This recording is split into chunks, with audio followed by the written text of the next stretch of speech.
6:15, good morning. It's, I kind of ran through there's that rain and snow and sleet and what's the mailman line there? Rain, snow, sleet, or hail. All of that stuff. I think I ran into all of it driving in this morning.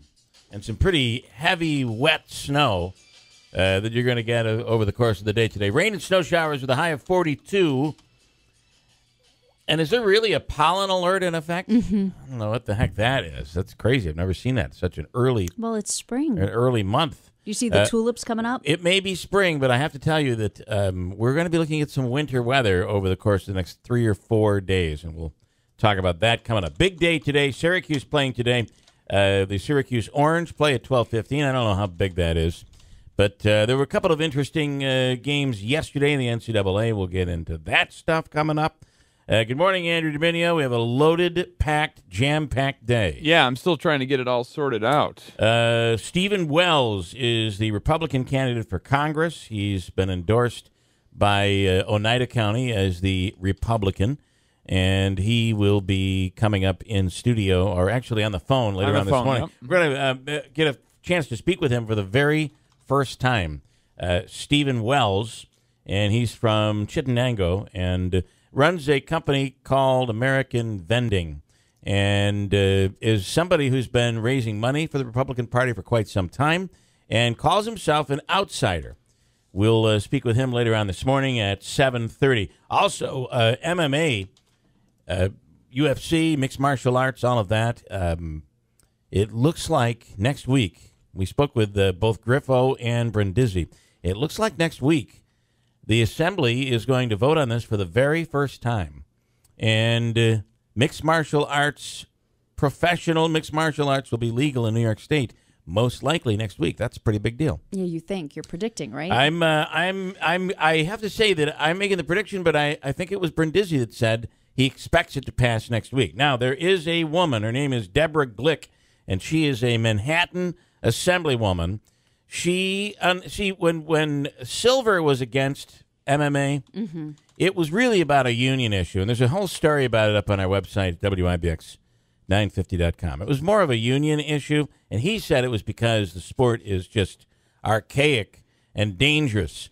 Now, this woman, Deborah Glick, I don't think she's into the union issue. I really believe, is against it because she feels it's archaic and dangerous, right? That's the impression I get. Yeah, she's coming on later on this morning. She is really out working quite diligently to get legislators to vote against. So the bill would be to lift the ban on MMA in New York State, and she's against it. So she's going to be coming on later on this morning. We'll also talk to Duff Holmes on that. Duff, of course, was the manager and trainer for Matt Hamill, and trains both amateurs and pros here in the Utica area. So we'll get into that. There's also a Jewish holiday coming up here, Andrew. Is it today or is it tomorrow? Or is it this weekend? I think it may be coming up. Rabbi Diddy Wachs is coming in later on this morning, and he's going to explain this Jewish holiday that actually requires not only to consume, but to consume rather generously the liquid, which we refer to around here as booze. So we'll be getting to that coming up. Comets are at home tonight. Did you see any basketball yesterday? Yale. Yeah, and there was a little fiery action on the courts. Yale with was it Yale that pulled up the big upset? Yeah. And they're going to play Duke next. That's going to be fun. There were some 12-5 upsets, right? And one of them was Yale and Baylor. The other one was the University of Arkansas, Little Rock. That Little Rock game was a good game. Yeah, and that game actually went to 2 overtimes. They beat Purdue. And then there was another one last night, which really is going to cause problems for my bracket because Arizona, who perennially gets deep into the tournament, lost to Wichita State. Wichita State is one of the teams that played like Tuesday night in one of the first 4 games. Those teams usually don't have a chance to make it deep. The play-in. The play-in game, right? Okay, that's worth getting into. A lot more to squeeze in here this morning. And there is a ton of Trump talk. A lot of Trump talk today that is it's now really out and in the open. There is a movement underway to figure out how to. We've been talking about this for weeks, right? I remember bringing this up a month ago, and people calling in and saying, "This you're making this up. This is ridiculous." But it's really happening right now. Conservatives are standing up, trying to figure out a way to stop Trump. And here are the options. They're talking about a contested convention, and they're talking about the potential of running a unity ticket, which would be a third-party ticket, a unity ticket that would, and maybe that'll be Cruz and Kasich, but a unity ticket that would defeat Trump.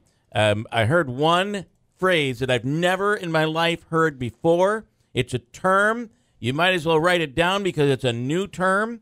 You're going to hear a lot about this term, and the term is mainstream conservative. Now, I don't know ever of a time that those two words have been used together, but mainstream conservative is a term you're going to hear a lot about, and we'll talk more about it. I have a Donald Trump quiz. See how much we all know about Donald Trump coming up. 6:21 right now. Christine, good morning.